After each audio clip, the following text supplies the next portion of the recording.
போதெல்லாம், அவமானத்தால் விழுந்த போதெல்லாம் தன் வீரத்தாலும் தர்மத்தாலும் அறத்தாலும் எழுந்து நின்றவர் கர்ணன். அந்த கர்ணனை நம் கண்களுக்கு விருந்தாய் படைத்தவர் நடிகர் திலகம் சிவாஜி கணேசன் அவர்கள். இன்றைய இந்த நிகழ்ச்சி கர்ணன் 60 ரொம்ப மகிழ்ச்சியாக பிரம்மாண்டமாக நாம் இந்த தை திருநாளில் நாம் கொண்டாடிட்டு இருக்கோம்.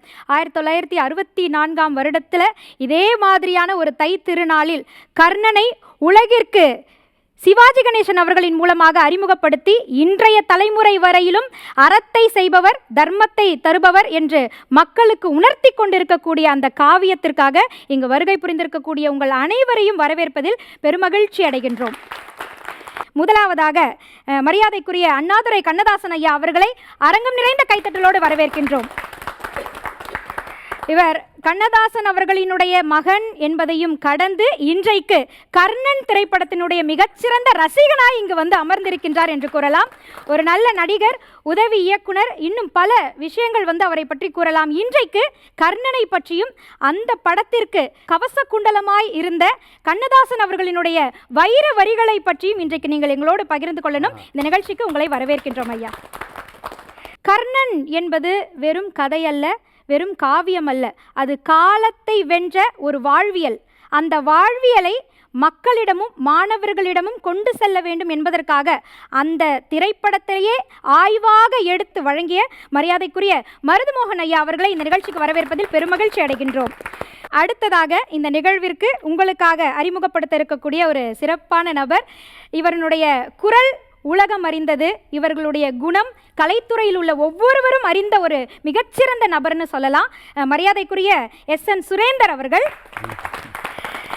ஒரு முக்கிய நிகழ்வு இந்த இடத்துல நான் பகிரணும்னு நினைக்கிறேன். இவருடைய தந்தையார் திரு நீலகண்டன் அவர்கள் மிகச்சிறந்த இசை மேதை, நாடகங்கள்லாம் நிகழ்த்தி இருக்கிறாரு. குறிப்பாக இசைஞானி இளையராஜா அவர்களுக்கு முதல் வாய்ப்பை வழங்கிய பெருமைக்குரிய தகப்பனாரினுடைய ஒரு மிகச்சிறந்த மகன். 1000 படங்களுக்கு மேலாக பாடல்களையும் பின்னணி குரல்களையும் கொடுத்திருக்கின்றார். மோகன் அவர்கள் என்று கூறினாலே இவர்தான் நமக்கு நினைவிற்கு வருவார். அதில் எந்த ஒரு சலனமும் இல்லாமல் தன் குரல் மூலமாக உணர்வுகளை வெளிப்படுத்தி கொண்டு இருக்கக்கூடிய ஒரு மிகச்சிறந்த கலைஞன். மீண்டும் ஒரு முறை உங்களை வரவேற்பதில் பெரும் மகிழ்ச்சி ஐயா.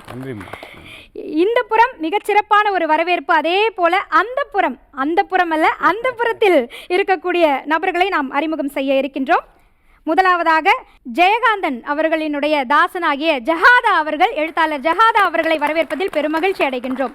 அடுத்ததாக இந்த நிகழ்ச்சியில் 12 வருடங்களுக்கு முன்பு இதை டிஜிட்டலாக மாற்றும் பொழுது ஒரு மிகப்பெரிய போராட்டம். அந்த போராட்டத்திற்கு நடுவே ஒரு சிலரினுடைய தங்க கரங்கள் இரும்பு கரம் போல அணைத்தது. அதில் ஒரு கரம்தான் இங்கு அமர்ந்திருக்கின்றார் கலைப்புலிஜி சேகரன் ஐயா அவர்களை இங்கு வரவேற்பதில் பெருமகிழ்ச்சி அடைகின்றோம். நிறைவாக அப்படின்னு சொல்கிறத விட இந்த அரங்கத்தினுடைய மனநிறைவாக நான் அறிமுகம் செய்ய இருக்கக்கூடிய மிகச்சிறந்த ஒரு நபர். 2012 72 திரையரங்கம், 30 திரையரங்கில் 25 நாள், 14 திரையரங்குகளில் 50 நாள், 3 திரையரங்குகளில் 75 நாள், 2 திரையரங்குகளில் 100, அதில் சத்தியம் திரையரங்கங்களில் 150 நாள் வெற்றி விழா காண்ட அந்த கர்ணன் திரைப்படத்தை டிஜிட்டல் மயமாக்கிய நம்முடைய திவ்யா பிலிம்ஸ் சொக்கலிங்கம் ஐயா அவர்கள், அவரை வரவேற்பதில் பெருமகிழ்ச்சி அடைகின்றோம். கர்ணன் படம், அந்த படத்தை பற்றி நாம் பேச இருந்தாலும் அந்த படத்தினுடைய அடையாளமாய் பேசிய ஒரு இசையும் பாடலும் உண்டு. அந்த பாடலை கேட்ட பிறகு இந்த இடமே கர்ணன் படத்தினுடைய அரங்கமாக மாற இருக்கின்றது. அந்த பாடலை கேட்ட பிறகு உங்களுடைய உணர்வுகளை எல்லோரும் பகிரலாம். பாடல் இதோ உங்களுக்காக. மிக அற்புதமான அந்த அறிமுக பாடல் நம் மனதை நெருடக்கூடிய ஒரு பாடல். தர்மத்திற்கு எதிரான அணியில் இருந்த எனும் எவராலையுமே கர்ணனை வெறுக்க முடியுமா? முடியவே முடியாது இல்லையா? அவரை யாராலையுமே வெறுக்க முடியாது. அதற்கு காரணம் கர்ணன் இப்படிதான் இருந்திருப்பார் என்று வாழ்ந்து காட்டிய நம்மளுடைய நடிகர் திலகம். ஒருவேளை வெறும் வரிகளில் மட்டுமே நாம் படித்திருந்தால் கற்பனையில் கர்ணன் எப்படி இருந்திருப்பார் நமக்கு தெரியாது, அதற்கு ஒரு எல்லையிட முடியாது. ஆனால் கர்ணன் என்றால் இப்படிதான் இருந்திருப்பார், இதை எதிர்கால சமுதாயமே தொடருங்கள் அப்படி என்று தன்னுடைய கம்பீரத்தின் மூலமாக வெளிப்படுத்திய சிவாஜி கணேசன் அவர்கள், அவருக்கு மிகவும் ஒரு பிடிமானமாய் இருந்த வரிகள் அப்படின்னா வைர வரிகள் தான். அது கண்ணதாசன் அவர்களுடைய வரிகள் அப்படின்னு நம்ம சொல்லலாம். இன்று அவர் வழி வந்த அவருடைய மகனாக மட்டுமல்லாமல் இந்த கர்ணன் படத்தினுடைய ரசிகனாகவும் நீங்கள் அமர்ந்திருக்கின்றீர்கள். உங்களிடமிருந்து தொடங்க வேண்டும் என்று ஆசைப்படுகின்றோம். இந்த அறிமுக பாடலை கேட்டவுடன் உங்களுடைய உணர்வு? 40-50 தடவையாவது இந்த படத்தை பார்த்துருப்பேன். இந்த பாடலில் எனக்கு பிடித்தது என்னென்னா, இது முடிஞ்ச உடனே, இந்த பாட்டு முடிஞ்ச உடனே ஒருத்தர் வந்து சொல்லுவார் மாதிரி, அதை இவர் சொல்லுவார், சூரிய பகவான் வந்து தேவேந்திரன் வந்திருக்காரு அப்படிங்கிற மாதிரி சொல்லுவார். தேவேந்திரன் வந்து ஒரு வயதான வேடத்தில் வந்து சிவாஜிக்கு முன்னாடி குனிவார். சிவாஜி டக்குன்னு அப்படி நகர்ந்து நிற்பார். அதெல்லாம் வந்து இன்ஸ்டன்ட், அதோ ஸ்பான்டேனியஸ். அது வந்து ஒரு நடிகருக்கு சொல்லித்தரதுங்கிறது. அதாவது நீ என்னை வணங்காத சூரியனை வணங்குங்கிற மாதிரி. இந்த பாட்டை பொறுத்த வரைக்கும் ஆதித்ய ஹிருதய ஸ்தோத்திரத்துலேருந்து அப்படியே அந்த சாரத்தை எடுத்து எழுதியிருக்கார் அப்பா. அப்பாவுக்கு ஒரு ஸ்டைல் இருக்குது. அதாவது எந்த வார்த்தையில் முதல் அடி துவங்குகிறதோ அந்த வார்த்தையை ஒட்டித்தான் இரண்டாவது அடியும் வரும். 1000 கரங்கள் நீட்டி அணைக்கின்ற தாயை போற்றி, அருள் பொங்கு முகத்தை காட்டி இருள் நீக்கம் தந்தாய் போற்றி, அதே மாதிரி ஞாயிறே நிலைமை நாயகன் வடிவை போற்றி, நானிலம் உடனால் மற்றும் அது வந்து அவருடைய ஸ்டைல். கடைசி வரைக்கும் அதை ஃபாலோ பண்ணிட்டு இருந்தார் அப்பா. இந்த பாட்டை கேட்கும் போதெல்லாம் இதையும் கொண்டு வந்து அதை அவருடைய ஸ்டைலுக்குள்ளே கொண்டு வந்ததுங்கிறது ஒரு இது. இதை எழுதும்போது அப்பாவுக்கு வந்து 37 வயசு. 37 வயசில் ஒரு மனிதனால் எப்படி இதை வந்து கிரகிச்சு எழுத முடியுதுங்கிற பிரமிப்பு எப்போவுமே இருந்துகிட்டு இருக்கு. நிச்சயமாக எப்படி சூரிய பகவானிடமிருந்து ஒரு ஒளிப்பிழம்பாய் கர்ணன் வந்தாரோ அதே போல கலை உலகத்திற்கு எழுத்தின் பிழம்பாய் வந்தவர் தான் நம்மளுடைய கண்ணதாசன் அவர்கள். என்றென்றைக்குமே எழுதக்கூடியவர்கள் நிச்சயமாக அவரை உணர்ந்து அவரை சுவாசித்தே ஆக வேண்டும் என்ற ஒரு நிலையை ஏற்படுத்தியவர். இன்றைக்கு அவரினுடைய அந்த நினைவுகளை எங்களோடு பகிர்ந்துக்கிட்டது எங்களுக்கு ரொம்ப ரொம்ப மகிழ்ச்சி. அடுத்து நம்முடைய மரியாதைக்குரிய திரு மருதுமோகன் ஐயா அவர்கள், இந்த பாடலை கேட்டவுடன் உங்கள் எண்ணத்தில் உதித்த விஷயம்? இல்லை, இந்த பாடலில் என்ன விசேஷம் கேட்டிங்கன்னா, அவர் சொன்ன மாதிரி கண்ணதாசன் எழுதினது. இது 3 நாள் எழுதி இசை பண்ணியிருக்காங்க பெங்களூரில். இதில் இது பல ராகங்கள் இந்த பாட்டில் வரும். இது ஒரு முக்கியமான விசேஷம். இப்போ இந்த 1000 கரங்கள் நீட்டிங்கிறது ரேவதி ராகம் கேட்டிங்களா? அது இது ஸ்டார்ட் பண்ணும்போது மழை கொடுக்கும் கொடையும் ஒரு 2 மாதம்னு சீர்காழிப்படுவார். அது வந்து ஹிந்தோளம். அடுத்து நாணி சிவந்தன மாதரார் கண்கள்னு ஆரம்பிப்பாங்க. அது வந்து கானடா. மன்னவர் கைகொண்டு பொருள்களை கைகொண்டு நீட்டுவார், மற்றவர் எடுத்துக்கொள்வார் அப்படிங்கிறது வந்து மோகனம். என்ன கொடுப்பான் எவை கொடுப்பான் என என்று முன்னேறது ஹம்சந்தி. இப்படி பல ராகங்களை இந்த பாட்டில் கவியரசரும் எழுதி அதுக்கு விஸ்வநாதன் இசையமைச்சது இந்த பாடலுக்கு மிகப்பெரிய சிறப்பு. மிக மகிழ்ச்சி. நீங்கள் சொல்ல சொல்ல பின்னாடி ரசிகர்களாக அமர்ந்திருந்தவர்களும் அந்த வார்த்தைகளை வந்து உச்சரிக்கிறாங்கன்னும் பொழுது எந்த அளவுக்கு ரசிச்சிருக்கீங்கன்றதை என்னால் உணர முடியுது. எம்எஸ்வி அவர்கள் அப்படின்னு சொன்ன உடனே அவர் மீது மிகுந்த பற்று மாறா காதல் கொண்ட சுரேந்தர் அவர்களும் அருகிலேயே அமர்ந்திருக்கின்றார். இந்த பாடலை கேட்கும் பொழுது உங்களுடைய உணர்வு? படத்தினுடைய சிறப்பு என்னன்னு நான் உணர்ந்தது என்னென்னா, நடிகர் திலகம் சிவாஜி ஐயா அவர்களுக்கு பிறகு கதாநாயகர்கள் அப்படின்னு இன்னொரு அடுத்த வரிசையில் வரவங்க வந்து விஸ்வநாதன் ராமமூர்த்தி, சிஎம்எஸ் ஐயா, திருச்சி லோகநாதன் ஐயா, சீர்காழி கோவிந்தராஜன் ஐயா அவர்கள், பிபிஎஸ், இவங்கெல்லாம். இதை மீறி ஒரு மிகச்சிறந்த கதாநாயகி பி சுசீலாம்மா இந்த படத்தில். இந்த சிறப்பு மிக்க காவியம், இந்த படத்தை பற்றி நாம் பேசுகிற இந்த ஒரு நிகழ்வில் நானும் உட்கார்ந்துருக்கிறது எனக்கு ரொம்ப சந்தோஷம். எப்படின்னா, பிற்காலத்தில் நிறைய படங்கள் தமிழை சரியாக உச்சரித்த ஒரு கலைஞன் என்ற பெருமை எனக்கு கொஞ்சம் சிறிது உண்டு.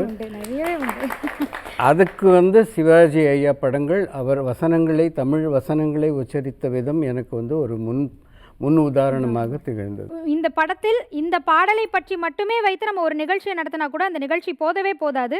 அத்தனை விஷயங்களை இந்த பாடலிருந்தே நாம் எடுக்க முடியுமானா, இந்த படம் முழுக்க ஒரு சில காட்சிகள், ஒரு சில இடங்களை நாங்கள் எடுத்து வச்சிருக்கோம் பொக்கிஷம் மாதிரி. அதையெல்லாம் இப்பொழுது உங்கள் முன்னால் நாங்கள் வந்து பார்வைக்கு விருந்தாக கொடுக்க இருக்கின்றோம். அதன் பிறகு ஜெகாதா அவர்களிடமும் சேகரன் அவர்களிடமும் சொக்கலிங்கம் ஐயாவிடமும் அதை பற்றிய உங்களுடைய பார்வையை பற்றி நாங்கள் தெரிந்து கொள்ள ஆசைப்படுகின்றோம். முதல் காட்சி பதிவு இப்போ நம்ம பார்த்துடலாம். இருக்கிறார்கள் ஐயா. காலத்தால் அழியாதது வந்து மகாபாரதம் இதிகாச காவியம். கர்ணனுடைய கதாபாத்திரம் இல்லை என்றால் மகாபாரதமே கிடையாது. கர்ணனுடைய வாழ்க்கை முழுவதும் சாபங்களும் வரங்களும் உண்டானது. கர்ணனுடைய இப்பிறவி வந்து அவன் மிகவும் நல்லவன், பார்போற்றுகின்றவன். நரநாராயணர்கள் தான் வந்து இந்த 1000 கவசம் கொண்டவன் வந்து அந்த சகசர கவசன். ஒவ்வொரு கவசத்தையும் எடுத்தால்தான் வந்து அவன் அந்த உயிர் போகும். 1000 கவசங்களை எடுக்க வேண்டும். ஒரு கவசத்தை எடுப்பதற்கு கிட்டத்தட்ட 100 நூற்றாண்டுகளுக்கு மேல் ஆகும். இப்படியே 999 கவசங்களை எடுத்து விட்டார்கள். 1000வது கவசத்தை எடுக்க வேண்டும். அந்த ஒற்றை கவசத்தை இழந்தால் அந்த சகசர கவசனுடைய உயிர் வந்து போய்விடும் என்று நிலை. இந்த நிலையில தான் வந்து அந்த சகசர கவசம் தன்னுடைய உயிரை காப்பாற்றுவதற்காக வந்து சூரிய பகவான்கிட்ட போய் அடைக்கலம் ஆவார். சூரிய பகவான் அடைக்கலம் செய்த பிறகு வந்து இந்த நரநாராயணர்கள் வந்து சகசர கவசனை வந்து ஒப்படைக்க சொல்வார்கள். ஆனால் தன்னிடம் அடைக்கலம் அடைந்த சகசர கவசனை வந்து நான் கைவிட மாட்டேன் அப்படின்னு சொல்லிடுறாரு. உடனே வந்து அடுத்து வந்து இவர் இந்த நீ பூவுலகில் வந்து கர்ணனாக பிறப்பாயின்னு சொல்லிட்டு அந்த ஒற்றை கவசத்தோடு தான் வர்றான். கர்ணன் வந்து பிறக்கிறாரு, குந்திக்கு மகனாக பிறக்கிறாரு. இதுதான் கதை. இந்த ஒற்றை கவசத்தை எடுக்கிற காட்சி தான் இந்த காட்சி. இதோடு இந்த கர்ணனை மையமாக வச்சு தான் மகாபாரதமே. இந்த காட்சியில் வந்து அந்த இதை நினைவுபடுத்துவாப்புல. இந்த இது அவர் சூரிய பகவான் வந்து இந்த கவசத்தை வந்து நீ கொடுத்தா வந்து உன்னுடைய உயிர் போயிருந்ததோட, ஆனாலும் வந்து அந்த கொடை வழங்கும் தன்மையினால் வந்து அதை தவிர்த்து விட்டு ஒரு 1000வது கவசத்தை கொடுத்தாங்க. இதோடு வந்து கர்ணன் இறந்து விட்டான்ங்கிறது தான் உண்மையிலே கதை. கவசத்தை இழந்த பொழுதே அவர் இறந்து விட்டான். 1000வது கவசம் இது. அதான் அந்த முற்பிறவி கதை தான் இதுதான். அதான் இந்த கர்ணன் இல்லாட்டா இந்த மகாபாரதம் கதையே இல்லை. கர்ணனுடைய பிறப்பும் இறப்பும் தான் வந்து மகாபாரதத்துடைய மையப்புள்ளியே.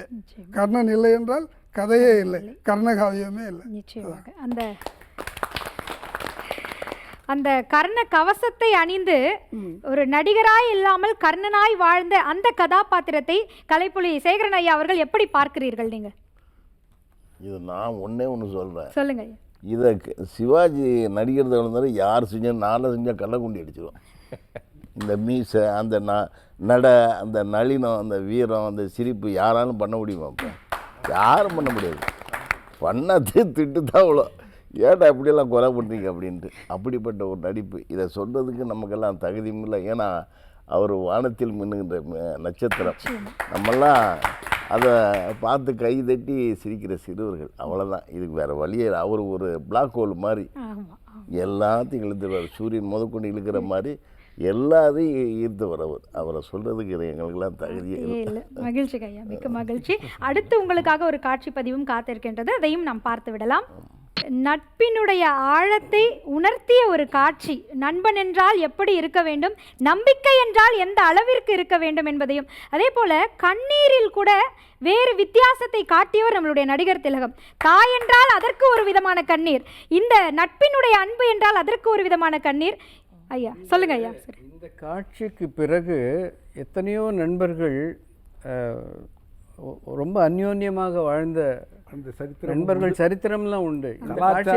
பின்புதான் அதுக்கு ஒரு முன்னோடி மனைவி சகோதரி என்பது எவ்வளவு அழகாக சித்தரித்து காட்டிருப்பார். அதுக்கு அடுத்தடுத்து வந்த ஜெனரேஷனில் பிள்ளைங்கள்லாம் வந்து நட்புக்கு ரொம்ப மரியாதை கொடுத்தாங்கன்னா அதுக்கு இந்த காட்சி ரொம்ப முக்கியமான ஒரு காட்சி. இவ்வளவு சிறப்பாக ஒரு நண்பனினுடைய மனைவி தங்கை அப்படின்றத, அது இல்லாமல் அப்படி அந்த நண்பன் எந்த அளவுக்கு, அதாவது துரியோதனன் அசோகன் அப்படி இருக்கிறப்போ அவங்களுடைய ஃப்ரெண்ட்ஷிப் எப்படின்னு சொல்லி நாம் ரெண்டும், நானோ உன்னையோ என் மனைவியோ அறியாதவரானான், எதற்கு உனக்கு இந்த கலக்கம் அப்படின்னு சொல்லி அப்படின்றப்போ அவருடைய ஃபேஸ் எக்ஸ்பிரஷன் என்ன அப்படியே ஐயோ அப்படி இவ்வளோ பெரிய, அதாவது கர்ணனுக்கு அவன் தன்னுடைய, அதாவது எல்லாரையுமே போன்னு விரட்டி அடித்தப்போ அவருக்கு அடைக்கலம் கொடுத்து அவருக்கு அரசபதி கொடுத்தது துரியோதனன். அப்போ தன்னுடைய உயிரையே அவருடைய காலில் வச்சிடுறாரு ஆச்சுங்களா. அதுக்கடுத்த காட்சி அவருடைய ஃப்ரெண்ட்ஷிப் எப்படின்றத, அது கொண்டு போகிறதுக்கு தன்னுடைய மனைவி கூட அவங்க எந்த அளவுக்கு அந்யோன்யமாக, அதாவது சகோதர பாசத்தோடு இருக்காங்க. அது இல்லாமல் அப்படி ஒரு அந்த மணிகள் சேர்க்கோ கோர்க்கோன்னு கேட்குறப்போ அப்படியே எங்கள் அப்பா அவங்களோட இதையும் பார்த்த பின்னாடி தான் அவருக்கு அந்தளவுக்கு அந்த ஃப்ரெண்ட்ஷிப்பினுடைய ஸ்ட்ராங்னஸ் ஆகிடுது. அதை தான் இந்த இவ்வளோ அழகாக சிறப்பாக காட்டியிருப்பார் அவர்.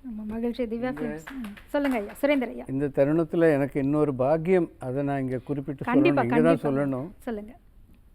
வாழ்க்கை அப்படின்ற ஒரு படம், அன்புள்ள அப்பா அப்படிங்கிற ஒரு படம், இந்த 2 படத்துலேயும் சிவாஜி ஐயாவோட நான் காம்பினேஷன் டப்பிங் பேசியிருக்கேன். அன்புள்ள அப்பாவில் வந்து ரஹ்மான் அவர்களுக்கு, வாழ்க்கையில் ரவீந்தர் அவர்களுக்கு.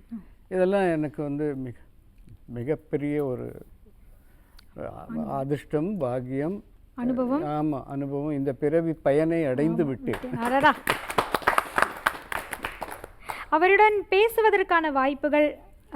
என் தந்தை நீலகண்டன் அவர்களுக்கு ஐயா வந்து நெருங்கிய நண்பராக இருந்தாங்க. ஐயாவுக்கு எங்கள் அப்பா நெருங்கிய நண்பராக இருந்தார்.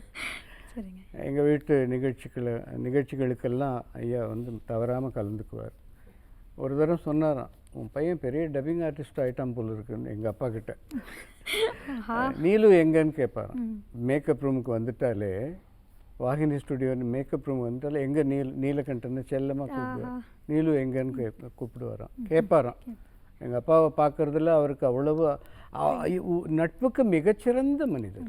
நிச்சயமாக மகிழ்ச்சி. இந்த தருணத்தில், இந்த காலகட்டத்தில் நட்பை எல்லோருமே உணர்ந்து நடக்க வேண்டும் என்பதற்கு ஒரு உதாரணமாக இந்த படம் நம்ம சொல்லியிருக்கோம். இங்கே பார்த்த எத்தனை பேர் இதை உதாரணமாக வெளியில் இருக்கவங்க கிட்ட சொல்லியிருக்கீங்க. நம்ம ரசிகர்களிடமிருந்து ஒரு சிலரிடம் கருத்துக்களை கேட்கலாம். யார் சொல்ல போகிறீங்க? ஐயா, உங்கள் பெயர், உங்களை அறிமுகப்படுத்திக்கோங்க. என்னுடைய பெயர் ஏடி துளசிதாஸ், பெரம்பூர். சொல்லுங்க ஐயா, நடிகர் திலகம் அவர்கள் உங்களுக்கு எந்த அளவுக்கு உங்கள் உள்ளத்தில் நிறைந்தவர்? உள்ளத்தில் நிறைந்தவர் என்று சொன்னால், நடிகர் திலகத்தை பற்றி நிறைய சொல்லிக்கொண்டே போகலாம். ஒரு படத்திலேயும் அவருடைய காட்சிகளை பார்க்கும்போது என் உள்ளம் அப்படியே பறிகொடுத்து விடுவேன். குறிப்பாக இந்த காட்சியை நீங்கள் பார்க்கும்பொழுது உங்களுக்கு என்ன? அந்த நட்பின் ரகசியம், என்னுடைய நண்பர் ஒருவர் இருந்தார். அவருக்கு உடல்நிலை சரியில்லாமல் இருக்கும்போது இதே போன்ற ஒரு நிகழ்ச்சி நடந்தது. ஆஸ்பத்திரியில் அவருடைய மனைவி இருந்தார்கள். அப்போது ஆப்பிளை கட் செய்து கொண்டு இருந்தார்கள். அப்போது நான் அந்த ஆப்பிளை வாங்கி நான் கட் செய்கிறேன் என்று வாங்கி கட் செய்யும்போது அவருடைய கைவிரலில் பட்டுவிட்டது. அப்போது ஆஸ்பத்திரியில் படுத்து கொண்டிருந்த என் நண்பன் எழுந்து, ஏன் இதற்காக இவ்வளவு கவலைப்படுகிறார்? என்னுடைய மனைவி உனது தங்கை தானே என்று கூறும்போது இந்த காட்சி என்னுடைய நினைவிற்கு வந்தது. மிக்க மகிழ்ச்சி. மிக்க மகிழ்ச்சிங்க ஐயா. முன்னதாகவே நான் சொல்லியிருந்தேன், வாழ்வியலை உணர்த்தக்கூடிய ஒரு காவியம் என்று கர்ணனை குறிப்பிட்டேன். அதற்கு இது ஒரு நல்ல உதாரணமாக அமைந்தது. அடுத்த ஒரு காட்சி உங்களுக்காக காத்திருக்கின்றது, அதை நாம் பார்க்கலாம். இந்த உலகம் இருக்கும் வரை எந்த தாய்க்கும் இந்த நிலை வந்துவிடவே கூடாது. எந்த தாய்க்கும் வந்துவிடக்கூடாது. எந்த மகனுக்குமே இந்த நிலையும் வந்துவிடக்கூடாது. எந்த மகனுக்குமே இந்த நிலையும் வந்துவிடக்கூடாது. அதை நாம் படித்தால் எப்படி உணர்வோமோ தெரியவில்லை. நடிகர் திலகத்தால் மட்டுமே இதை நம்மால் உணர்த்த முடியும். இன்றைக்கும் ஒரு குழந்தையை ஈன்றெடுக்கக்கூடிய ஒரு தாய் இந்த காட்சியை பார்த்தால் என்றால் பதறி விடுவாள். அந்த இடத்தில் உயிரையே விட்டு விடுவாள். தன் மகனை இறப்புன்றது அவருக்கும் தெரிகிறது. தெரிந்த பிறகு இறந்த மகனை மடியில் ஏந்த வேண்டுமா? இது எந்த தாய்க்கு? இது பெரிய சாபம் அல்லவா? இந்த சாபம் நிகழவே கூடாது. இவ்வளவு உணர்வுகளையும் உணர்த்திய அந்த காவியம். இதை கண்டிப்பாக நான் முனைவர் மருதுமோகன் ஐயா அவர்களிடம்தான் இந்த உணர்வை நான் கேட்கணும்னு விருப்பப்படுறேன். ஐயா, இந்த காட்சியை பற்றி சொல்கிறதுக்கு முன்னாடி நான் ஒரு விஷயம் சொல்ல விரும்புகிறேன். நடிகர் திலகம் சிவாஜி கணேசன் பல சிறந்த படங்கள் நடிச்சிருக்கார். முதல் படத்துலேருந்து மனோகரா, எல்லா படத்துலையும், வீரபாண்டிய கட்டபொம்மன், இதெல்லாம் ஒரே லைனில் தான் இருக்கும் அவர் எடுத்த கேரக்டர். என்னை பொறுத்த மட்டும் அவர் நடித்த படத்துலேயே மிக ஹெவி ரோல்னு சொல்லுவாங்கள்ல, அது கர்ணன் தான். ஏன்னு கேட்டிங்கன்னா, அந்த முதல் காட்சியில் இருந்து அவர் உள்ள சந்தோஷமாக வர்றவர் வந்தோடனே அவங்க வளர்த்த அம்மா தாய் பேசிகிட்டு இருக்கிற தந்தையும் தாயும் பேசிட்டு கேட்டு என்னை வளர்த்த தாய் தந்தையேன்னு ஆரம்பித்தது இருந்து சபையில் அவமானப்படுறது, அந்த அவமானத்தை அவர் நண்பர் நீக்கிறது, அதனால் பெருமைப்படுறது, அதனால் ஆட்சி போகிறது. இப்போது இவர் இந்த காட்சி நடந்துச்சுல, 2 பேரும் விளையாண்டாங்களே, அந்த காட்சி ஒவ்வொன்றிலையும் அவர் காமிக்கிற அந்த ஆக்டிங் டைமென்ஷன் இருக்குது பார்த்தீங்களா, அது ரொம்ப ரொம்ப. ரெண்டாவது, ஆய்வு செஞ்சவருங்கிற முறையில் ஸ்டானிஸ்லாவ்ஸ்கி மெத்தட் ஆக்டிங்னு ஒன்று இருக்குது. அதை தான் ஹாலிவுட்டில் ஃபாலோ பண்ணுறாங்க. அதை படித்தவங்க தான் மார்லன் பிராண்டோ, அல் பாசினோ, ஃப்ராங்கோ நீரோ, கிளின்ட் ஈஸ்ட்வுட் இவங்களாம். இந்த ஸ்டானிஸ்லாவ்ஸ்கி வந்து ஒரு 3 பைபிள் மாதிரி 3 புத்தகம் எழுதியிருக்காரு. an actor prepares building a character then creating a role. இந்த 3லையும் வந்து கிட்டத்தட்ட 17-18 விதிகள் இருக்குது. இந்த 17-18 விதிகள்லையும் சிவாஜி கணேசன் 3வது கூட படிக்காத சிவாஜி கணேசன் அவர்கள் இந்த அத்தனை விதிகளையும் பொருந்தி நடிச்சிருக்காரு. அப்படிங்கிறது தான் இது உலகத்திலேயே யாருமே செய்ய முடியாத ஒரு விஷயம். இன்னொன்று ஸ்டானிஸ்லாவ்ஸ்கி என்ன சொல்கிறாருன்னு கேட்டிங்கன்னா, ஒரு நடிகர் தன் உடம்பில் ஒரு கேரக்டரோட ஆன்மாவை ஏற்றிக்கொள்ள வேண்டும். அந்த ஆன்மாவை இறக்கி வைத்த பின்பு தான் அப்படின்னா என்ன அர்த்தம், எந்த ஆன்மா ஏற்றிக்கிட்டாரோ அவர் இன்னொரு அந்த படத்தில் அவர் அந்த கேரக்டர் பண்ணி முடித்த பிறகு தான் 2வது ஆன்மாவை ஏற்றிக்க முடியும்.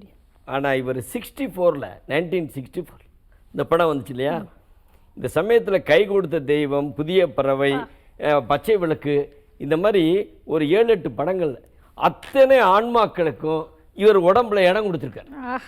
உன்னை இறக்கி இது வந்து உலகத்தில் எவ்வளோ திங்க் பண்ணவே முடியாது. ஏன்னா ஃபாரின்லாம் வந்து ஒரு கேரக்டர் நடித்து முடிக்கிறதுக்கு 2-3 வருஷம் கூட ஆகும். அந்த ஒரே இதெல்லாம் பண்ணிகிட்டு இருப்பான். இவர் சப்போஸ் ஒரு எக்ஸாம்பிள் சொல்கிறேன், காலையில் புதிய பறவையில் நடிச்சிருந்தாருன்னு வச்சுக்கிறோங்க, மல்டி மில்லியனர் அந்த ஸ்டைல் அப்படி வர்றாருல, அந்த சிகரெட் குடிக்கிற ஸ்டைல் கூட பார்த்த ஞாபகம் உள்ளது. மத்தியானம் ஷாட்டு கர்ணன் இருந்துச்சுன்னா என்ன டிரான்ஸ்ஃபர்மேஷன். அப்போ அது வந்து அது ஏற்றுறாரு. அப்புறம் பச்சை விளக்கு, நீங்கள் சொன்னீங்கல்ல தாய்க்கு ஒரு அழுகை, இதில் பச்சை விளக்கில் பாருங்கள், தன் வீட்டில் இருந்த தன்னை பிள்ளை மாதிரி வளர்த்த அந்த வளர்ப்பு தாயோட மகள் விஜயகுமாரி. ஸோ அந்த தங்கச்சிக்கு ஒரு தனி பார்வை கொடுப்பாரு. பாசமலர்ல சாவித்திரிக்கு வேற பார்வை கொடுப்பாரு. நான் நிறைய விஷயம் சொல்லக்கூடாது, கம்யூனிட்டியை கூட கண்ணில் காமிச்சிடுவார். அந்த கேரக்டரோட கம்யூனிட்டி என்ன கண்ணில் காட்டுவார். அது நீங்கள் நிறையா பார்க்கலாம். டைலாக்கை ஞாபகம் வச்சுக்கிட்டு, சீனை ஞாபகம் வச்சுக்கிட்டு, எக்ஸ்பிரஷனை வர வச்சுட்டு, அவருக்கு அடுத்தது அவர் காலகட்டத்தில் வாழ்ந்த பல நடிகர்கள் கிளாப்பே அடிக்க விட மாட்டாங்க. ஏன் தெரியுமா, கிளாப் அடித்தா இல்லை இப்படி அடித்தா எடுத்தோன்னே இவர் நடிக்கணும். அது சில பேருக்கு வராது கேட்டிங்களா. ஒரு மரத்துக்கு பின்னாடி ஓடியாருவாங்க, மேலேருந்து குதிப்பாங்க, அப்படி தான் நடித்தாங்க. இவருக்கு கிளாப் அடிக்கிறதுக்கு முன்னாடியே நடிக்க ஆரம்பிச்சிடுவார் இல்லையா. ஸோ இந்த மாதிரி திறமை உள்ளவர் இவ்வளோ பெரிய கேரக்டர் பண்ணியிருக்காரு. இதை யாருமே வந்து வேர்ல்டில் பண்ண முடியாது. அதுபோக அந்த நடை பார்த்தீங்கன்னா, அந்த 1000 கரங்கன்னு இருக்கு இந்த நடைக்கெல்லாம் சிவாஜிக்கு தனி இது உண்டு. சிரிச்சார் பாருங்க, இந்த சிரிப்பு ஏமாற்றத்தை தருவதா இருக்கிறதா சிரிக்கிறதா பாருங்க. சிரிப்புலையே கதையை நகட்டின ஒரே நடிகர் அவர். அம்மா தாயே தாய், என் தாயே அப்படிம்பாரு, என் தாய் அப்படிம்பாருல ஒவ்வொரு இடத்துலையும். இந்த அம்மாங்கிறது மட்டும் 20லேருந்து 25 தடவை சொல்கிறாருங்க அந்த சீனில். என்ன தாயேங்கிறத 13 தடவை சொல்கிறாரு, தாய்ங்கிறத 4 தடவை சொல்கிறாரு. எல்லாமே மதரைத்தான் குறிக்குது. ஆனால் அவர் சொல்கிறத பார்த்தீங்கன்னா ஒரே மாதிரி சொல்ல மாட்டார். ஒவ்வொரு கட்டத்துலையும் வேற மாதிரி சொல்லுவார். துரியோதனன் விட்டு வந்துருன்னு சொல்லும்போது அது நியாயமா தாயே அப்படிம்பாரு, இப்படிம்பாரு. இந்த மாதிரி இந்த தாய் அம்மா இதை அவர் உச்சரித்த விதம்லாம் கவுண்ட் பண்ணிங்கன்னா 20-25 தடவை அம்மா சொல்லுவார். தாயேங்கிறத 13, 14, 15 தடவை சொல்லுவார். தாய்ங்கிறத ஒரு 4 தடவை சொல்லுவார். இது வந்து பல பேர் நஷ்டம்பாங்க. ஓகே, செலவு ஜாஸ்தியாக இருந்துச்சுன்னா 40 லட்ச ரூபா செலவழித்து எடுத்தார். ஆனால் டிஜிட்டலைஸ் பண்ணுறதுக்கு சொக்கலிங்கம் செலவழிச்சது 50 லட்சம். ஆனால் பந்தில் நஷ்டமாயிட்டாரு. சொக்கலிங்கம் லாபம் சம்பாதிச்சார். சொக்கலிங்கத்துக்கு இத்தனை வருஷம் கழிச்சு வாரி கொடுத்தவர் சிவாஜி கணேசன் இல்லையா. அப்படிப்பட்ட ஒரு படங்க. சார் சொன்ன மாதிரியா இந்த காட்சி தான் வந்து கதையினுடைய மையப்பகுதியே. முதல்ல இந்த கர்ணனுடைய படத்தில் வந்து குந்தி தேவி வந்து பேழையில் பிறந்த குழந்தைய தண்ணீரில் விடுவாள். கடைசி காட்சி இறந்த கர்ணனும் மடியில் தான். ஒரு தாய்க்கும் மகனுக்கும் இடையிலான தொப்புள் கொடி உறவுடைய துடிப்பு தான் இந்த கர்ணனுடைய ட்ராக்கு. இது ஒன்று ஏன்னா தோங்கின இடத்துலேருந்து அந்த முடிக்கிற இடத்த பார்த்தீங்கன்னா அந்த தொப்புள் கொடி உறவு தான், தாய்க்கும் மகனுக்குமான தொப்புள் கொடி உறவு தான் கர்ணன். அது ஹைலைட் பண்ண ஐயா சொன்ன மாதிரி அது சிறப்பாக அமைஞ்சிருக்கு. நிச்சயமா ரொம்ப மகிழ்ச்சிங்க ஐயா. அன்றைக்கு படத்தின் மூலமாக கர்ணவள்ளல் எப்படி இருப்பார் என்பதை சிவாஜி கணேசன் அவர்கள் உணர்த்தினார். பல வருடங்கள் கழித்து வள்ளல் வந்து இன்றைக்கும் நம்மளுடைய சொக்கலிங்கம் ஐயாவின் மூலமாக படத்தை டிஜிட்டல் ஆக்கி இன்றைய இளைய சமுதாயமும் வள்ளல் என்றால் எப்படி இருக்க வேண்டும் என்பதை உணரச் செய்திருக்கின்றார். அதற்காக வந்து கர்ணனுக்கும் சரி, கர்ணனாக இருந்த நடிகர் திலகத்திற்கும் மனமார்ந்த நன்றிகளை வந்து தெரிவித்துக் கொண்டு அடுத்து ஒரு பாடல் நமக்காக பாடல் காட்சி இருக்கின்றது, அதை நம்ம பார்க்கலாம்.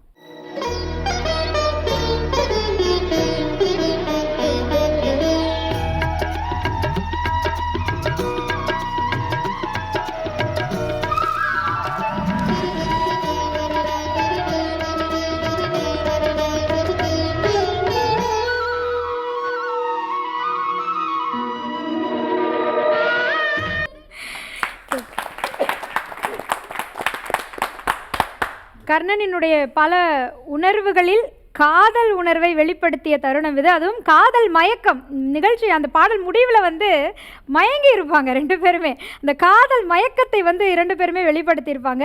அதை பார்க்கும் பொழுதே ஒரு காதல் என்றால் அதனுடைய வரைமுறை எப்படி இருக்க வேண்டும், அதனுடைய அழகு எப்படி இருக்க வேண்டும், அவங்க பேசிக்கொள்ளக்கூடிய வார்த்தைகளில் வந்து எப்படி ஒரு நளினம் இருக்கணும்னு ரொம்ப அழகாக உணர்த்தியிருக்காங்க. குறிப்பாக நடிகர் திலகம் அவர்கள் அந்த கர்ண நடை நடந்து வரும்பொழுது என்ன கைத்தட்டல்!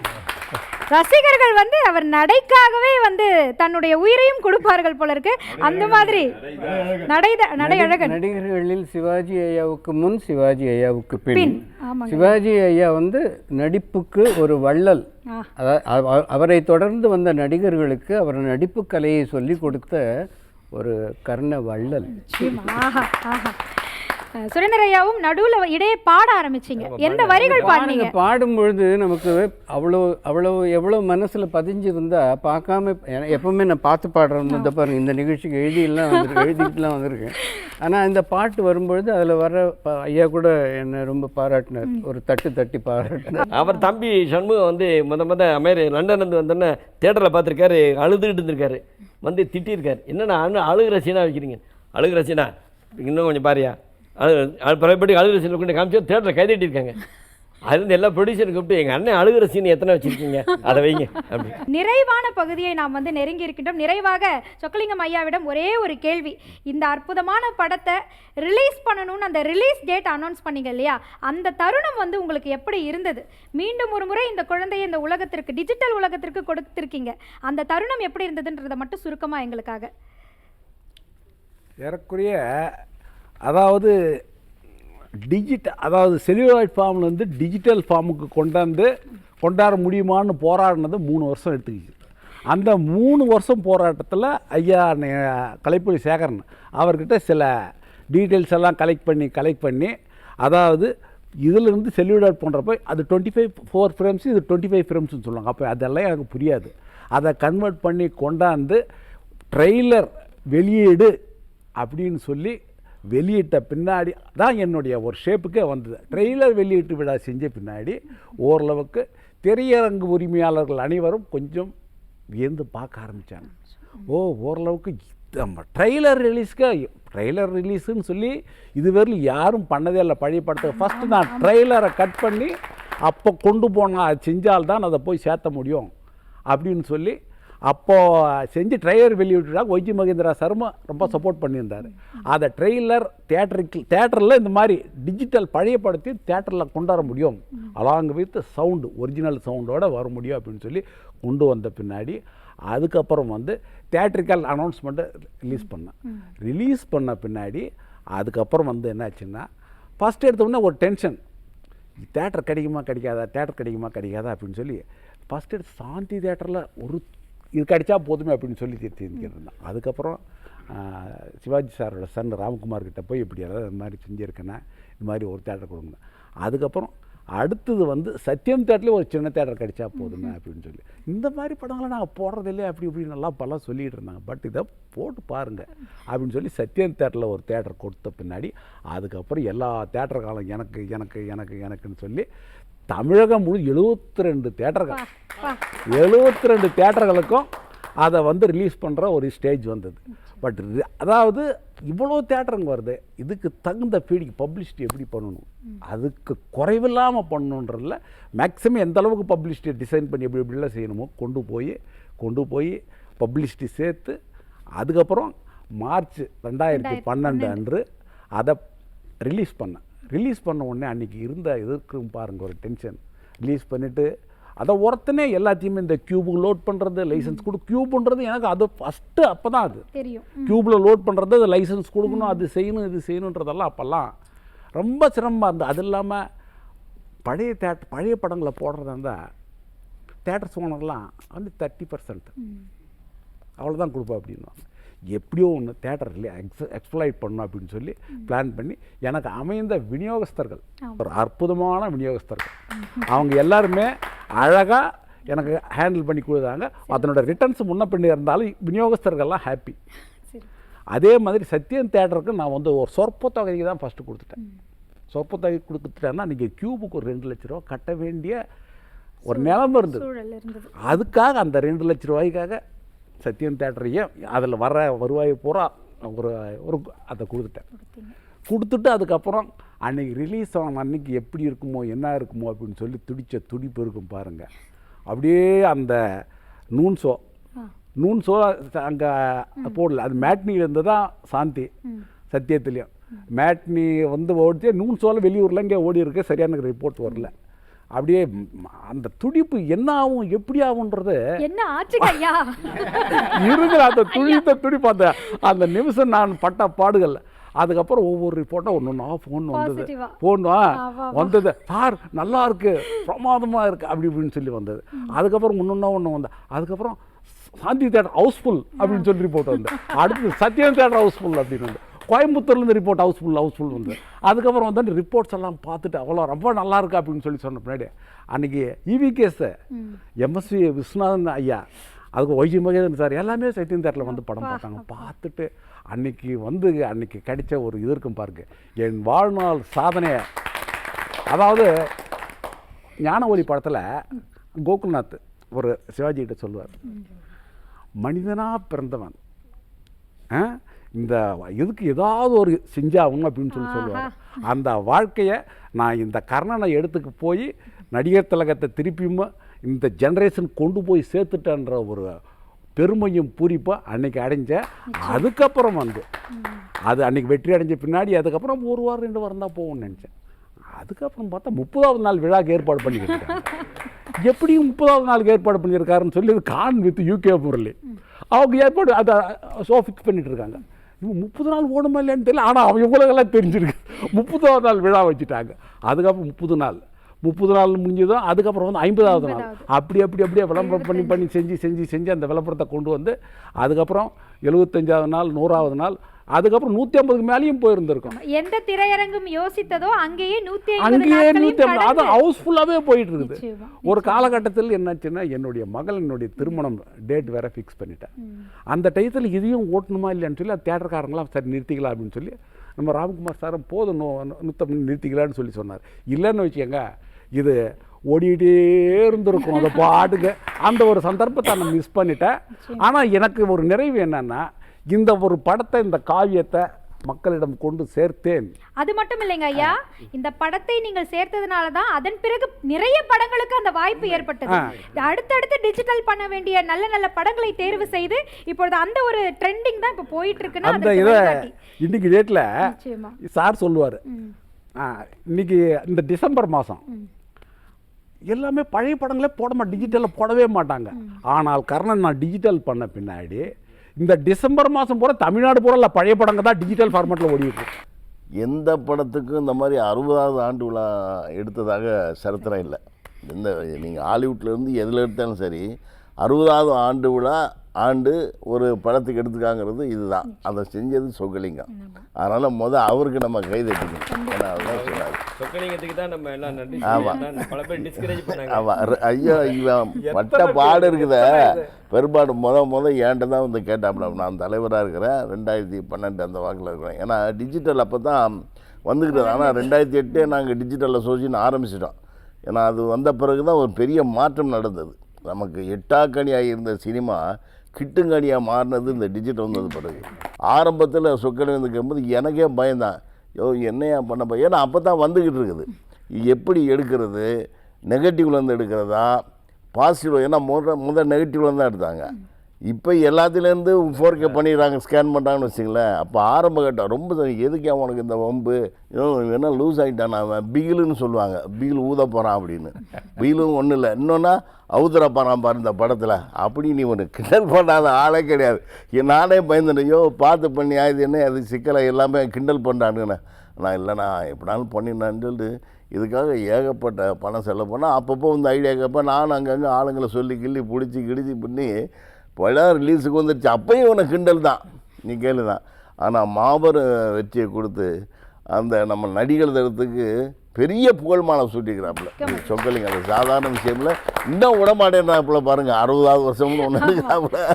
அதனால அவருடைய அந்த பயணம் தொடர்ந்து கொண்டே தான் இருக்கும். ஐயா சேகரன் ஐயா அவர்களுக்கும் எங்களுடைய மனமார்ந்த நன்றிகள். ஜஹாத் அவர்கள் ஒரு வரியில் கர்ணன் கர்ணன் கர்ணன்னு நினச்சாலே இப்போதைக்கு சொக்கலிங்கம் சாருடைய நினைவு தான். ஏன்னா வந்து அவருக்கே தெரியும், நான் 2006 நினைக்கிறேன், நான் கிட்டத்தட்ட 434 நூல்களுக்கு மேலே எழுதியிருக்கேன். 40 பதிப்பகங்களுக்கு மேலே என்னுடைய நூல்கள் எல்லாம் வழி வந்திருக்குது.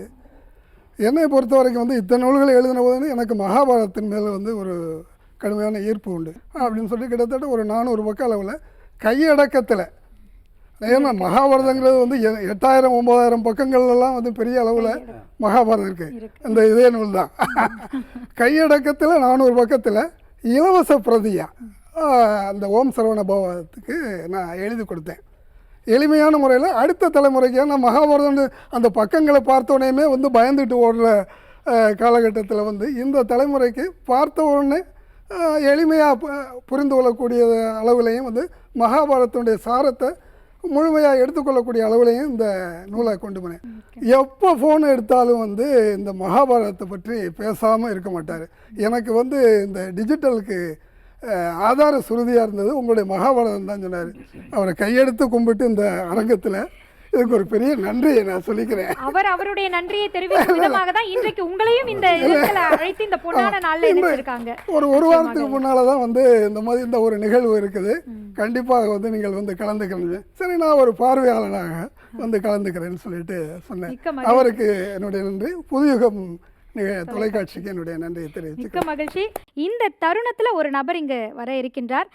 கர்ணன் படத்தில் கர்ணனை பற்றி உணர்த்தக்கூடியதை ஒரு பாடலிலேயே சொல்லி முடித்திருப்பார்கள்.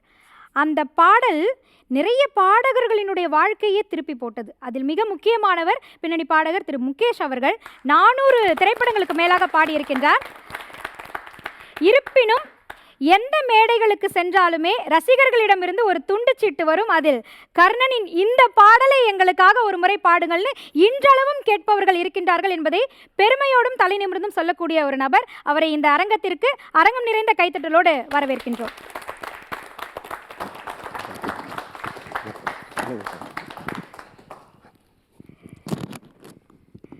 ரொம்ப அற்புதமான இந்த விழாவில், இந்த மிகப்பெரிய விழாவில் நீங்களும் பங்கெடுத்துக்கிறது எங்களுக்கு ரொம்ப மகிழ்ச்சி. இந்த விழாவில் இப்போ எல்லோருமே கண்ணீரில் மிதக்க இருக்கின்றார்கள். வெளிப்புறம் அல்ல, உட்புறம் மனதில். அந்த பாடலை உங்கள் மூலமாக எதிர்நோக்குகின்றோம். புதுயுகம் தொலைக்காட்சியின் மூலமாக இந்த நிகழ்ச்சி நிகழ்த்தி கொண்டிருக்கின்றோம். கர்ணன் இந்த படம் பெயர் கேட்கும் பொழுது உங்கள் மனதில் ஒலிக்கக்கூடியது ஒரு சில வார்த்தைகளில்? கர்ணன் என்ற ஒரு திரைப்படம் மட்டும் வரலன்னா நான் நிறைய வெளிநாடுகள் கூட பார்த்துருக்க முடியாது. ஏன்னா அந்த அளவுக்கு இந்த உள்ளத்தில் நல்ல உள்ளம் என்ற ஒரு பாட்டுக்காக வந்து எத்தனையோ நாடுகள் எனக்கு வாய்ப்பு இப்போவும் கொடுக்கறது காரணமே நான் 300 படங்களுக்கு மேலே பாடியும் என்னை வந்து எல்லாரும் கூப்பிடுறதே நீங்கள் அந்த உள்ளத்தின் நல்ல உள்ளம் பாடுவீங்களா, அதுக்காக தான் உங்களை நாங்கள் கூப்பிட்டோம் அப்படின்னு தான் சொல்கிறாங்க. அந்த வகையில் என்னை அடையாளம் காட்டியது கர்ணன் படத்தில் வந்த நமது மெல்லிசை மாமன்னர்கள் இசையமைத்து கண்ணதாசன் ஐயா எழுதி நமது வெங்கல குரலோன் சீர்காழி கோவிந்தராஜன் ஐயா பாடி அந்த பாடல் தான் எனக்கு இன்றைக்கும் வாழ்க்கை கொடுத்துட்டு, குறிப்பாக நடிகர் திலகம் சிவாஜி சாரால். போர் பார்த்த கர்ணன் மூலமாக இப்ப நீங்க பார்த்து வருகிறீர்கள் இல்லையா? உங்கள் தமிழுக்கு நாங்கள் எல்லோரும் அடிமையாகிவிட்டோம். தமிழுக்கு எல்லோரும் அடிமைதான். ஆனால் அந்த குரலில் உங்கள் பாடலை கேட்க வேண்டும் என்பதற்காக நாங்கள் இப்பொழுது கர்ணனின் அடிமையாக.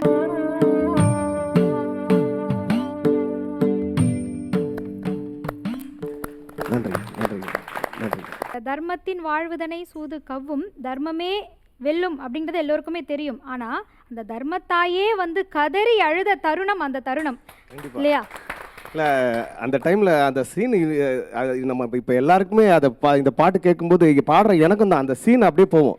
ஒரு சீன் பை சீன் அந்த சிவாஜி சாரோட ஆக்டிங் வந்து உண்மையிலே அந்த இதிகாச கதையா, அதை வெளிப்படுத்திய சிவாஜி கணேசன் அவர்களுடைய நடிப்பு திறனா, இல்லை அதற்கு கொடுத்த அந்த வைர வரிகளா, சுற்று எல்லோருமே நடித்து கண்ணனும் சேர்ந்து அழுது இறைவனே வந்து மன்னிப்பு கேட்கக்கூடிய ஒரு தருணம், அதுதான் தர்மத்திற்கும் அறத்திற்கும் உரியது அப்படின்றத உணர்த்திய ஒரு வாழ்வியல் இது.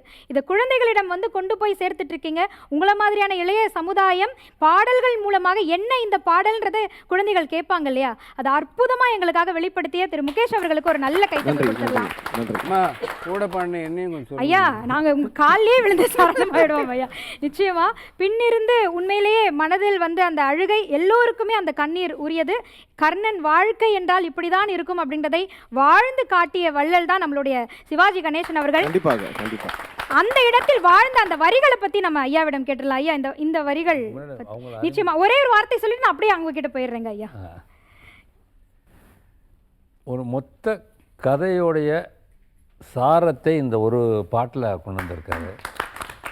தாய்க்கு நீ மகன் இல்லை, குந்திக்கு வந்து அவன் மகனாக இருந்தாலும் மகன் இல்லை, தம்பிக்கு அண்ணன் இல்லை, ஊர் பழி ஏற்றாயடா நானும் உன் பழி கொண்டேனடா, செஞ்சோற்று கடன் தீர்க்க சேராத இடம் சேர்ந்து வஞ்சத்தில் விழுந்தாயடா.